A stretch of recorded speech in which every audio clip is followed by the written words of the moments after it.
Christian life is meant to be an active one, a doing. Even if it's as simple as getting up every day and praying for people who may not even know that you're praying for them. I'm convinced that heaven is full of people that were prayed for by somebody else. I'm going to give a little shout out real quick to all the women in the room on this one, including my mom, which I'm sure she'll see this recording at some point. A praying mother is a very, very powerful thing. Amen. And probably one of the most unsung heroes of the faith.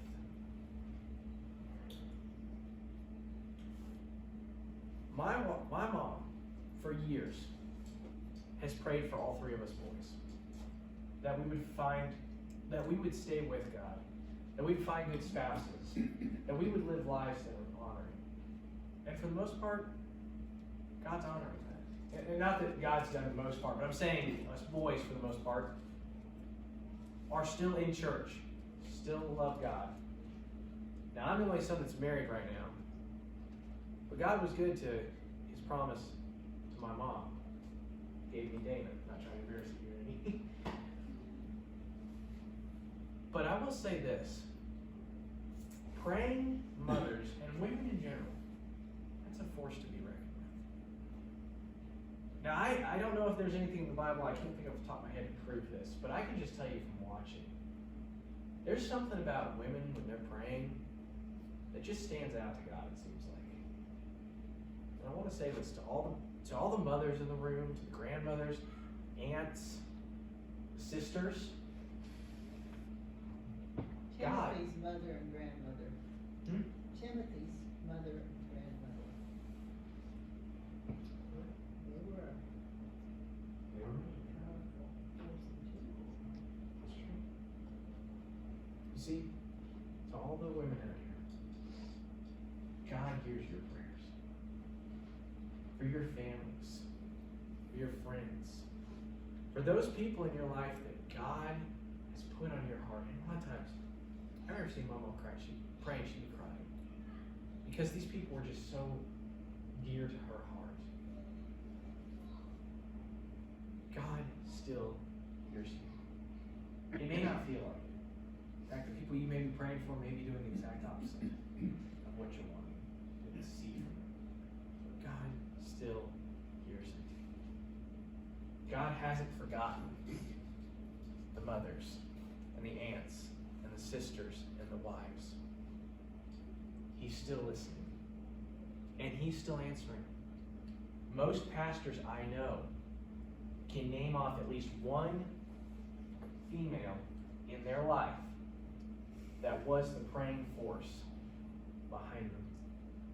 Whether it was a wife, whether it was their mother, whether it was someone who even stood maybe in a, like not actually the mom, but kind of a motherly role. You women carry a power and authority inside of you that the devil's scared of. Why do you think the devil is after women so much? Have you thought about that?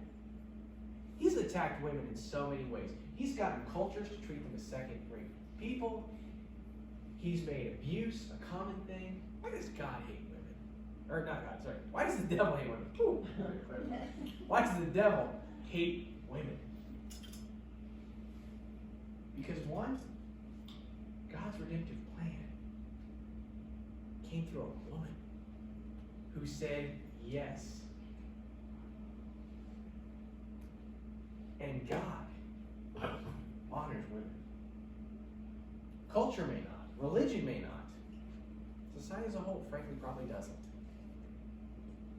But God honors. For those of you who maybe not had good dads, remember, God is your Father. And He loves His daughters. And He honors His daughters. And He honors the prayers of His daughters. Never forget that. Again, not at all what I was wanting to preach on. Man, this is good. I want to encourage all the women in the room. Because if marriage has taught me one thing, and watching my wife, being a wife and a mother is hard. Oftentimes, I'm gonna pick on the guys here for a second, so nobody throw anything at me. We're not always easy to deal with. In all seriousness, we can be distant, distracted. We can be hurtful without realizing it. And it's because we're different. You know, men and women are different. You know, can I get an amen? Men and women are different.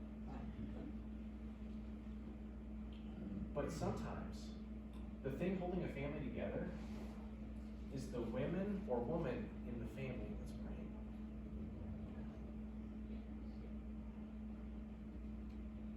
I know in my own family, my mom has been the spiritual centerpost. Now, my dad is saved, loves the Lord, serves Him. But realistically, at the end of the day, my mom was. She was the one that I went to for theological questions. Again, not going at my dad, just she was the one. But that's the thing. There is something about how God made women that He put a special calling in women's lives to be sometimes the thread in the fabric. Because frankly, as guys, we could probably just tear it up more often. He gave you guys the ability to be the thread in the fabric. It's because they are the cook and the chauffeur and the nurse and the dentist and the beautician. Think about it. Women, think about it. How often is the woman literally the center point? Because everything passes at some point through her. I've told Dana before, I said, I don't think you realize how much weight you carry in this family. I can be thinking one thing and you'll go, no, I think we should do this. Okay. I mean, really, you can ask Dana, there are points. I've been like, yeah, we should do this, and she'll come, well, honey, I think we should do. Okay. That's the whole conversation. I could have been planning this thing for weeks. And I'm not saying that she comes in and says, we have to do this. She's just like, no, I think this is better. Oh, okay, yeah, sounds great. You know, there have been points my wife has probably held our family together a lot better than I have. Actually, I can just tell you, she's done that. So I want to encourage you gals, and I don't know why this is, again, kind of on my heart, but I want to encourage you gals, don't give up. Don't lose heart. I know probably each one of you right now, if I say, think of someone that's not saved, that you love, that you want to see saved. Every person in this room can probably at least give me one name. Which one of you guys? Don't give up on it. They may be screwing up their life in some way that you're like, how on earth?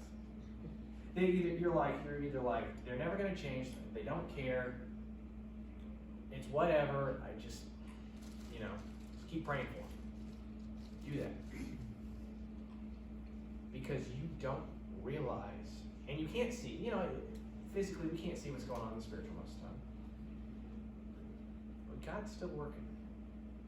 And God still hears those prayers.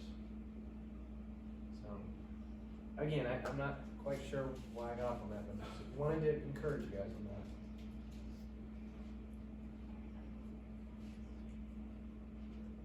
Now, like he was saying here, if you ask anything in my name, I will do it. Keep asking God for the hearts and the souls of your families. And this is now just all of us in general.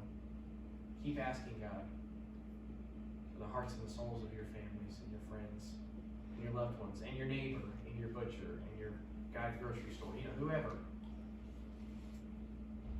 Because God's still answering prayers. If someone ever told you that all died off with the apostles, I hate to break it to you.